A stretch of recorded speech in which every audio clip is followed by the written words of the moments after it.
Questions 1 through 4. Listen to part of a talk in a history class. So, generally, we think of high rise buildings as being, a modern urban feature. And definitely it's true that until the 19th century, buildings of over 6 stories were quite rare. Would anyone care to speculate as to why that might be? Is it because until then, people just didn't have the technology to build higher buildings? You might think so. But in fact, technology existed in ancient times to produce often extremely high structures. Take the Great Pyramid of Giza in ancient Egypt. It was built in like the 26th century BC, but that thing is nearly 480 feet tall. No, it wasn't technology that was holding the ancients back from building skyscrapers. Any other suggestions? Well, Professor, they didn't have elevators back then, right? So that means the higher the building, the more steps you'd have to climb up. Yes, Kathy, nice one. That's definitely one of the big, major reasons. Having lots of stairs to climb was impractical for inhabitants. Another reason has to do with engineering. The pumps of the day couldn't deliver water pressure high enough to supply running water much over 100 feet. So, when you couple this with the lack of elevators, well, you can see how buildings that are above a certain height start to become extremely inconvenient. That doesn't mean that high-rise apartments are strictly a modern invention by any means. Ancient Roman residential buildings called insulae, for example, frequently reached up to 10 or more stories. That would make them over 100 feet tall.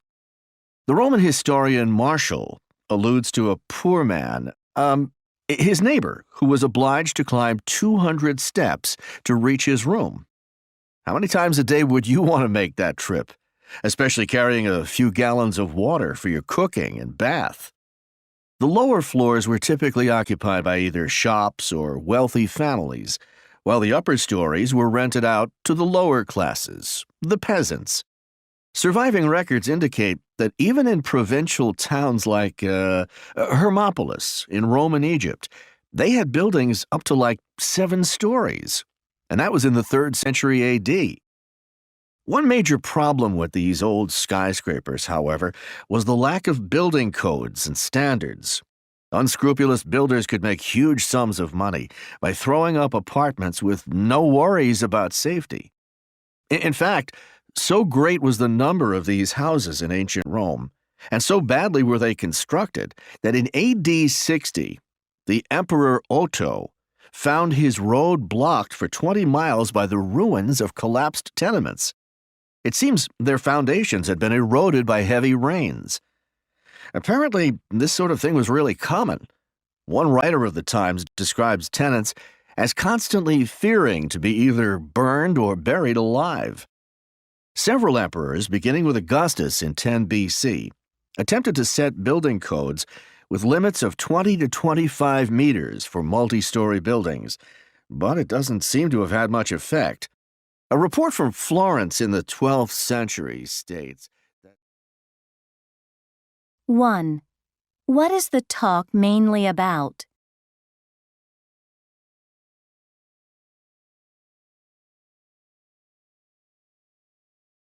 2. What reasons does the professor give for the height limitation on buildings?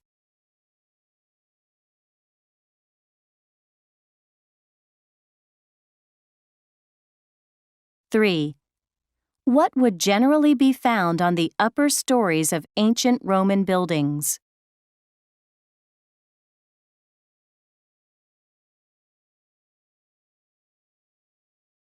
4.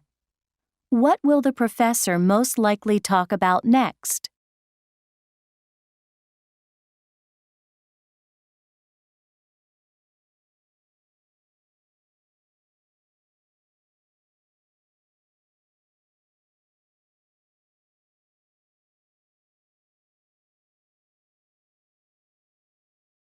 Questions 5 through 7. Listen to a conversation between 2 students. Hey, Josh, How are you doing? How are your new classes? Oh, hi, Ellen. Yeah, my classes are going good so far. I really like my professors and all, but unfortunately, I'm having a few problems with my new roommate. Oh, you're not sharing with Bill again this year? Unfortunately not. His older brother is renting a house in town, and Bill decided to move in with him. Oh, too bad. So, what's the problem with your new roommate? Is he really messy? Actually, the problem is that I don't think studying is his main priority. He's mainly interested in having a good time. He loves music, and he plays it quite loudly, so it's difficult for me to study. And he often invites his friends over to play video games, sometimes till after midnight. Wow. Have you tried talking to him? Yeah, I've spoken to him a few times about it. He's actually a pretty nice guy, just a bit overenthusiastic and more than a little inconsiderate. I wouldn't mind so much if I wasn't hoping to get into medical school. Frankly, though, I really need to tighten up my grades this year if I'm going to have any hope of that. Well, he sounds really insensitive. Did I tell you I had a problem roommate in my first year? No, you didn't. Do tell. Yeah, she was the most unbelievably untidy person I've ever met. Clothes everywhere, dirty food dishes all over the place. I just couldn't put up with it anymore, so I went to see a counselor. So what happened? They sent someone around to talk to her. It didn't make much difference, but anyway, about a month later, she decided to move out. Good riddance. Maybe you should go talk to a counselor about the problems you're having. Well, I think I'll give it a little more time before I take that step. 5. What are the speakers mainly discussing?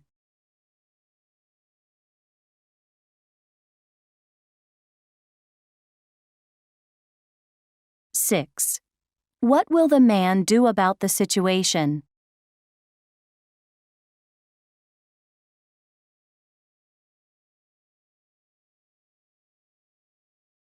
Listen again to part of the conversation.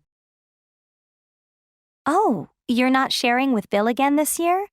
Unfortunately not. His older brother is renting a house in town, and Bill decided to move in with him. 7.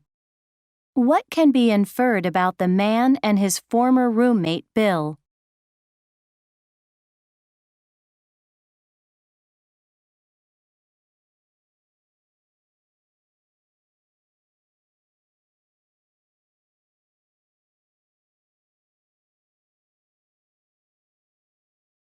Questions 8 through 10. Listen to a conversation between a student and a woman. Hello. Can I help you? Yeah. I'm interested in information on housing. You've come to the right place. What would you like to know? Well, first of all, how do I apply for housing?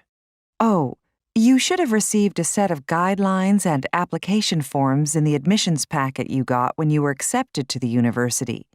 Did you not get that yet? Oh, yeah, I got it. But I guess I didn't look through it carefully. Okay, well, that's no problem. If you have time, you can fill out the application and pay the registration fee now. There's no rush, is there? Well, you've got another couple months before the deadline, but housing on campus is at a premium right now. So if there's no reason to wait, I wouldn't. Oh, well, maybe I better do it today then. I do have a few questions, though. Sure. What do you want to know? I'd really like to have a single room. Is that possible?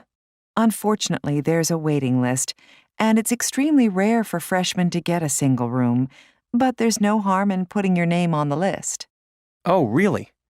Well, can you tell me about the rooms? Like what they come with and what I should bring? Well, every room comes with an extra long twin bed, but you need to bring your own sheets. You'll get a desk and a chair, a clothes closet, and storage drawers, of course. Do the rooms have internet? Yes, you can connect either by Wi-Fi or Ethernet. But unfortunately, there's a $40 charge per semester. Each room does have a telephone, though, and local calls are free, and so is the cable TV. The residence halls are pretty well equipped too. There's a free laundry room, kitchenette, lots of vending machines, and each floor has a couple of nice lounges and common areas. Cool. Can I bring a microwave? No, sorry.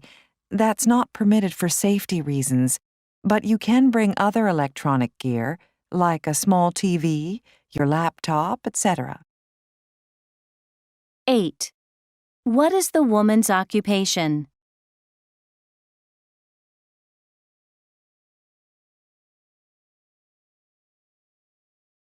Nine. What does the man say about the application form?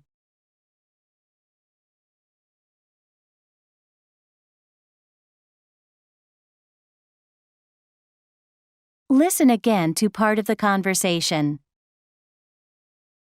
Okay, well, that's no problem. If you have time, you can fill out the application and pay the registration fee now. There's no rush, is there? Well, you've got another couple months before the deadline, but housing on campus is at a premium right now. So if there's no reason to wait, I wouldn't. 10. What does the woman imply?